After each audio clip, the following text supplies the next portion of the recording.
विश्वानि देव सवितरदुरितानि पराशुभ यद्भद्रं तन्न आशुभ। ॐ सहना भवतु सहनौ भुनक्तु सह वीर्यं करवावहै तेजस्विनावधीतमस्तु मा विद्विषावहै।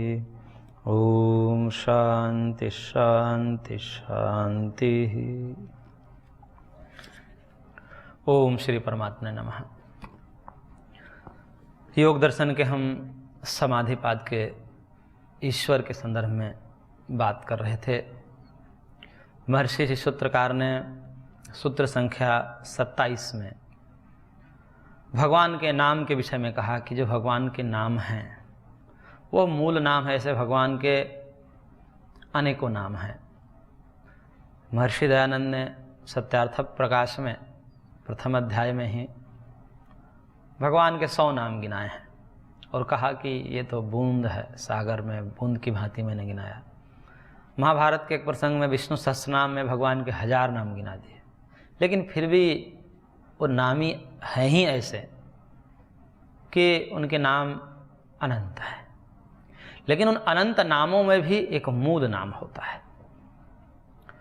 उस मूल नाम को लेकर के यहाँ पर कहा गया कि वो मूल नाम है प्रणव, ओम।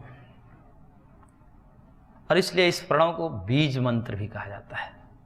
बीज मंत्र होते हैं और इस प्रणव से युक्त मंत्र ही फलदायी होते हैं। यदि कोई जप आदि किसी मंत्र का कर रहा है उसमें प्रणव की संपुट देनी पड़ती है आगे पीछे,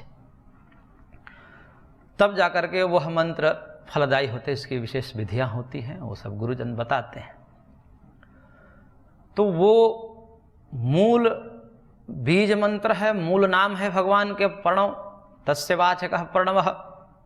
अब वाचक है और भगवान वाच्य है। प्रणव शब्द है, भगवान अर्थ हैं। प्रणव पद है, भगवान पदार्थ है।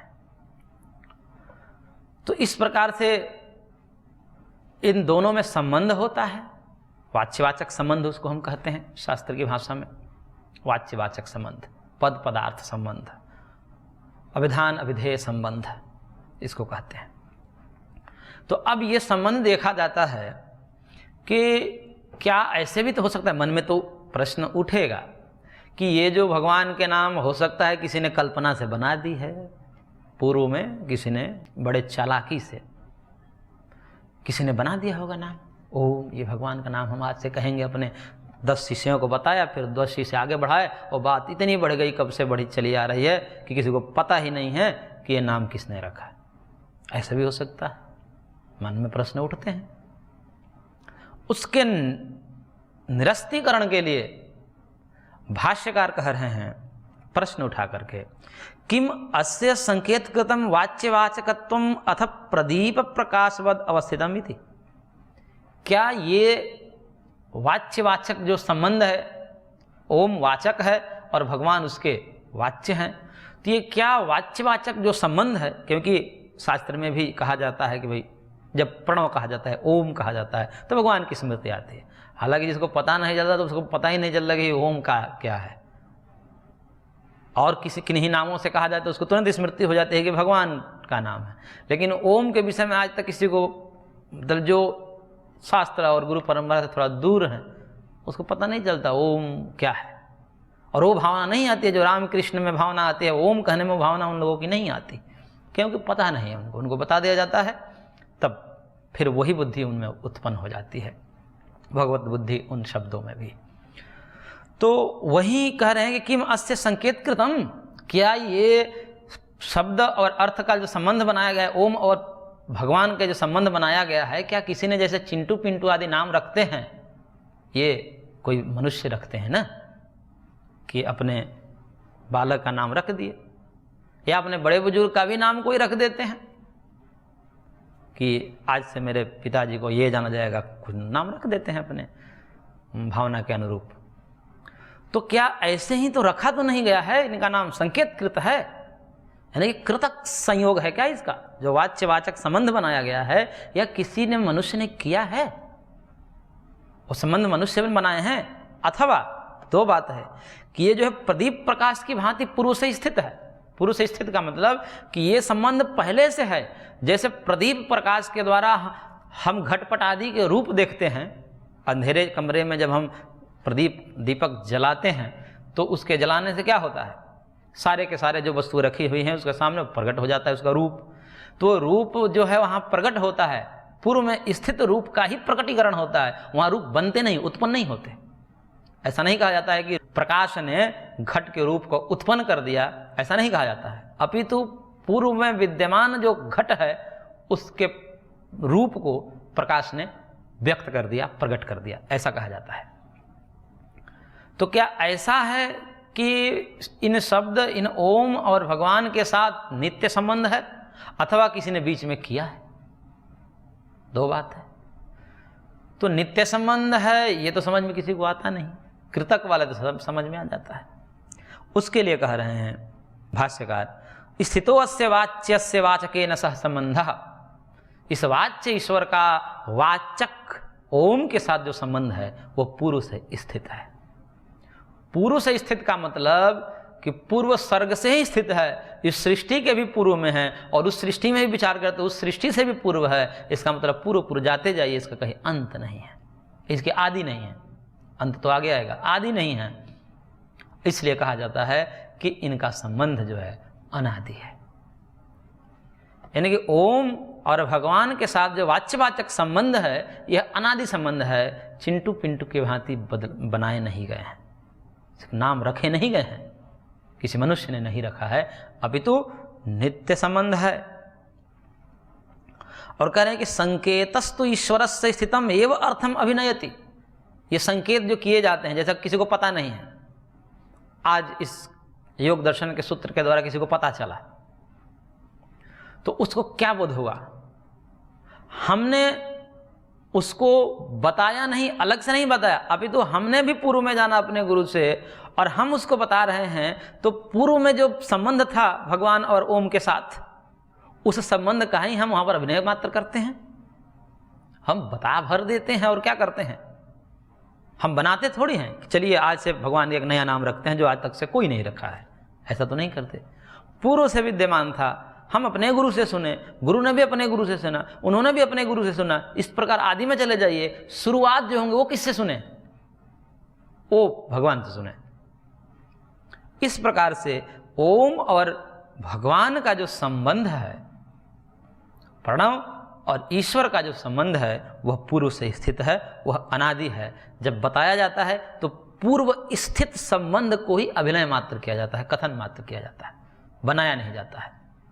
यथा, इसके लिए एक उदाहरण दे रहे हैं, यथा अवस्थित पिता पुत्रयोः संबंधः संकेतेन अवद्योत्यते अयम अस्य पिता अयम अस्य पुत्र इति।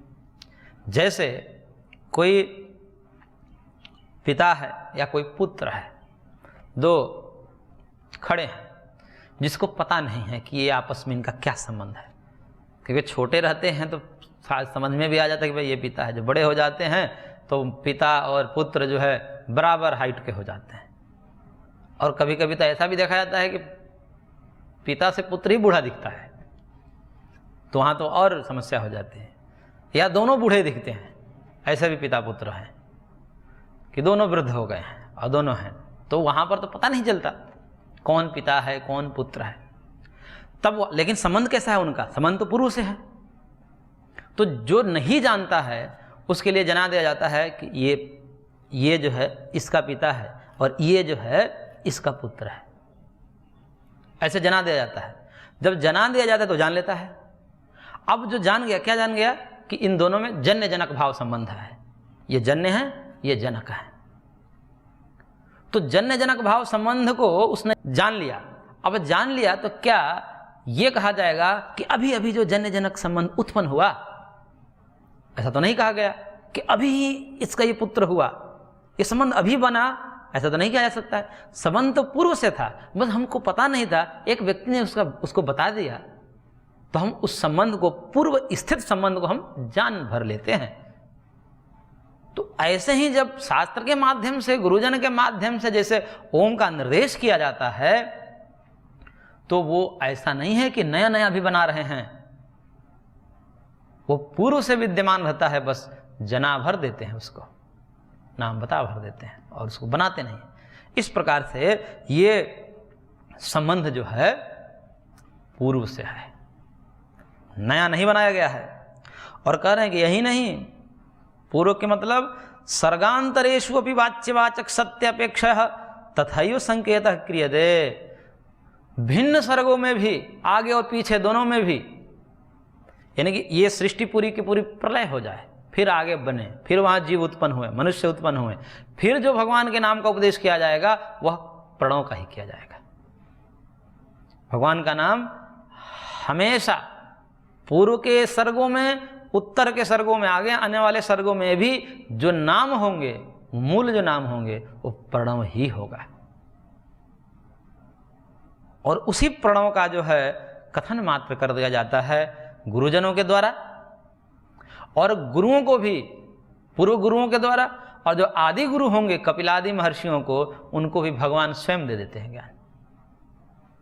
अब ये बातें श्रद्धावान को तो पच जाती है, सामान्य व्यक्ति को नहीं पचती कि ऐसा कैसे हो सकता है कि पूर्व में जो है ऐसा भी तो हो सकता है कि सबके सब जो है ये भाषा बनाई गई हो, ये वेद भी किसी ने बनाया हो, ये इसको अनादि कह करके जो है अपने आप को पुराना सिद्ध करने के लिए, सनातन पुरातन ये कहने के लिए सब प्रपंच रचे गए हैं, ऐसे भी लोग हैं, कहते हैं। तो वो तो हमारे कहने से मानते नहीं, क्योंकि वो तो मान रखे हैं कि हमको मानना नहीं है। लेकिन जो श्रद्धावान है उनको इन बातों को समझाने का भी विवेक होना चाहिए। इसमें देखिए एक बात समझ लीजिए थोड़ा सा, कि वेद नित्य है, ये संस्कृत भाषा जो है वो नित्य है। एक तो लिपि होती है, एक भाषा होती है।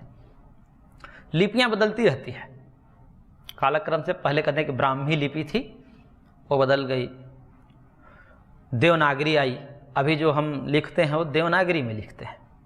हो सकता है कि पूर्व में कोई और लिपि हो, लेकिन भाषा जो बोली जाती है वो समान रहती है, वो नहीं बदलती। आप कितने भी लिपि में लिख सकते हो, जैसे एक ही प्रवचन को कई भाषाओं में, कई लिपियों में, भाषा तो नहीं बोलना चाहिए, कई लिपियों में उसको लिपिबद्ध कर दिया जाता है। रोमन लिपि में कर दिया जाए, देवनागरी में कर दिया जाए, अधिकतर तो देवनागरी हैं, फारसी में कर दिया जाए, लेकिन उसको पढ़ने के बाद जो उच्चारण होगा वो तो एक जैसा होगा सब में। जो भी उच्चारण करेंगे सबके सब एक जैसे उच्चारण करेंगे। तो लिपि तो बदलती रहती है। कितने लोग लिपि और भाषा में फर्क नहीं कर पाते और कहते हैं कि ये तो जो संस्कृत भाषा है ये तो बहुत अर्वाचीन है, प्राचीन नहीं है। अरे भाई, जिसको तुम भाषा कह रहे हो, तुमको भाषा और लिपि में पता ही नहीं है, अंतर ही पता नहीं है। लिखा जो जाता है उसको लिपि कहते हैं, और जो बोला जाता है उसको भाषा कहते हैं। तो बोलना समान रहता है, लिखना बदलते रहते हैं। तो जो भी ये उदाहरण दिया जाता है लिपि को देख करके कि फलाने काल में जो है पूर्व में ये लिपि प्राप्त थी, इस कारण से उस समय संस्कृत नहीं थी। अरे भैया, देवनागरी नहीं थी ऐसा कहना चाहिए तुम्हें। संस्कृत देवनागरी में अंतर है। तो बात यह है, हमें कहने का मतलब ये है यहाँ पर कि यदि भाषा व्यवहार को देखा जाए, भाषा व्यवहार को देखा जाए तो भी वेद की नित्यता माननी पड़ती है।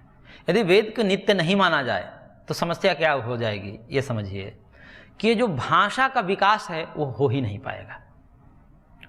भाषा के विकास के लिए क्या आवश्यक है, ये बात जब हम विचार करें तो ये पाते हैं कि भाषा के विकास के लिए पूर्व में सुनियोजित कुछ शब्द होने चाहिए।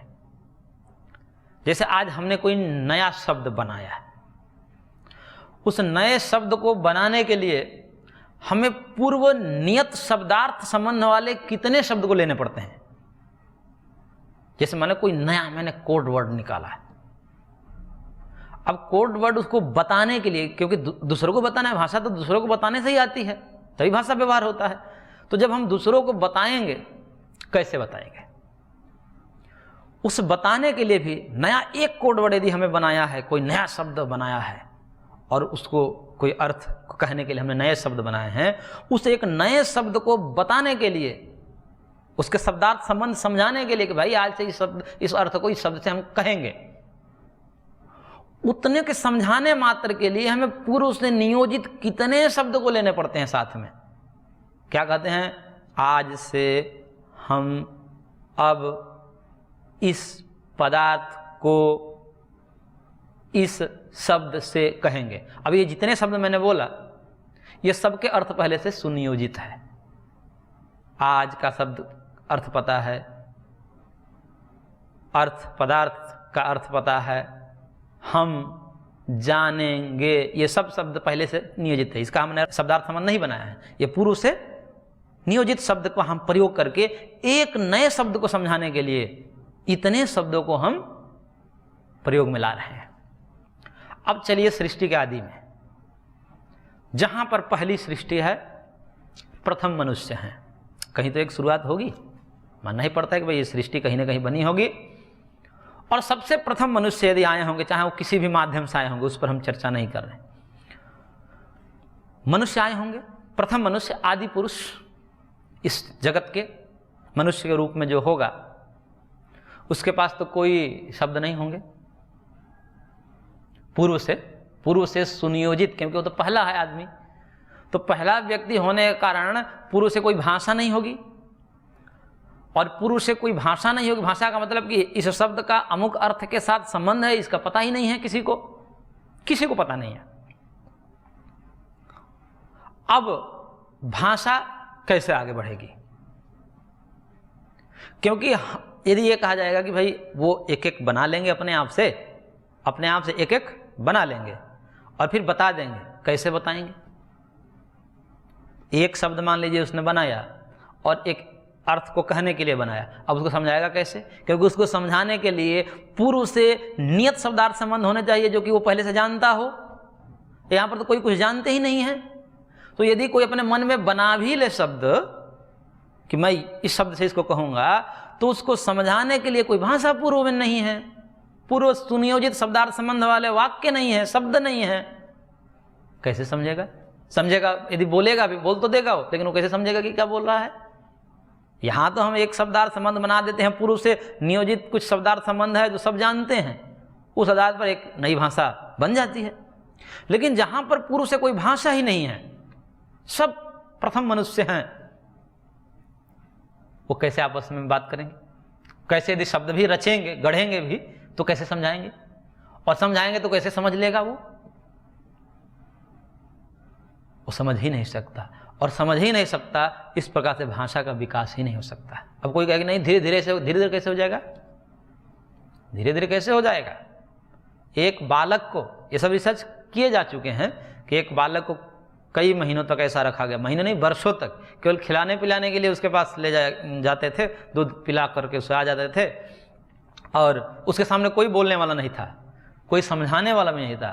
6-6, 7-7 साल हो गए, उसमें न चलने का ढंग है न बोलने का ढंग है, क्योंकि भाषा बिना सिखाए नहीं आती, और सिखाने के लिए पूर्व से सुनियोजित शब्दार्थ संबंध होने चाहिए। और हम यह लोक में देख रहे हैं कि भाषा परिष्कृत है, तो मूल में हम जब विचार करते हैं कि प्रथम आदि पुरुष होंगे, वो कैसे समझे होंगे?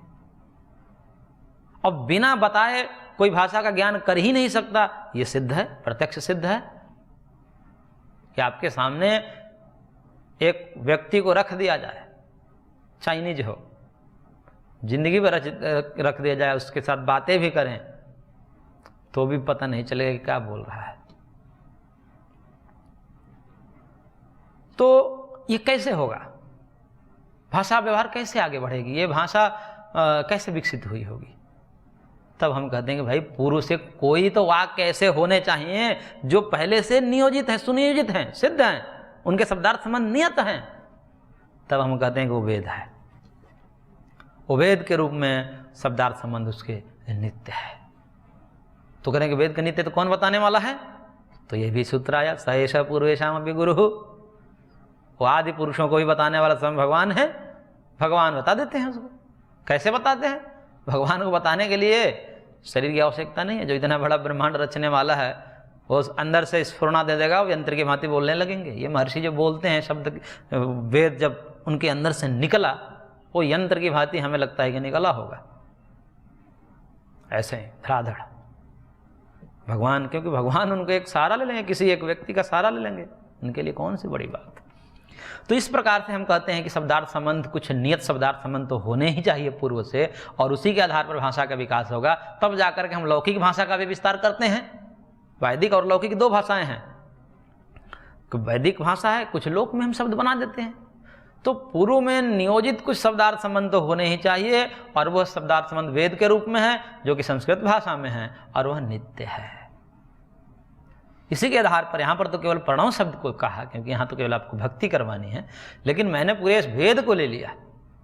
और मैंने नहीं लिया, ये अपितु परंपरा की मान्यता है, ये शास्त्र की मान्यता है कि पूरा का पूरा वेद नित्य है, उसके शब्दार्थ संबंध नियत है, और उनके आनुपूर्वी भी कौन शब्द किस क्रम में, जिस मंत्र को हम जिस क्रम में अभी बोल रहे हैं, ये पूर्व में भी ऐसा ही था, आगे भी ऐसा ही रहेगा, चाहे कितने ही प्रलय हो जाए, क्रम वही रहता है। इसलिए अभंग आनुपूर्वी वेद कहते हैं कि वेद के आनुपूर्वी भंग नहीं होती है, उसके क्रम भंग नहीं होते हैं। उसके जगह पर कोई ऐसा भी नहीं है कि अग्नि मीड़े पुरोहितम में अग्नि के स्थान पर वही नहीं रख दे, ऐसा भी नहीं हो सकता। इसीलिए ओम जो शब्द है वह पूर्व से नियत है, और इसी नियत संबंध को संप्रतिपत्ति नित्यतया नित्य शब्दार्थ संबंध इत्य आगमिनः प्रतिजानते। इस नियत शब्दार्थ संबंध को जो आगमिक हैं, जो वैदिक हैं, जो वेद में श्रद्धा रखने वाले महर्षि हैं, वो बखूबी जानते हैं, और वो जान करके हमें बता देते हैं, और हम फिर उससे बोध कर लेते हैं। तो इस प्रकार से भगवान के नाम का भी हमें पता चल गया कि नाम और नामी का जो संबंध है वो कैसे है, नित्य है। इसलिए ऐसा मानना जाता है, और ऐसे ही मान्यता है कि नाम ही ब्रह्म है, शब्द ही ब्रह्म है। व्याकरण में तो एक एक अक्षर को ब्रह्म माना जाता है, तो अक्षर ही ब्रह्म है, इसलिए उसको अक्षर कहा जाता है। एक एक वर्ण जो हम बोलते हैं, क ख ग, सब अक्षर है। ओम ये अक्षर है, ओम इति एकाक्षरम, तो ये अक्षर है, ये नष्ट नहीं होते। और ओम अक्षर होते हुए भी ये किसी का वाचक है, ये बहुत विशेष बात है।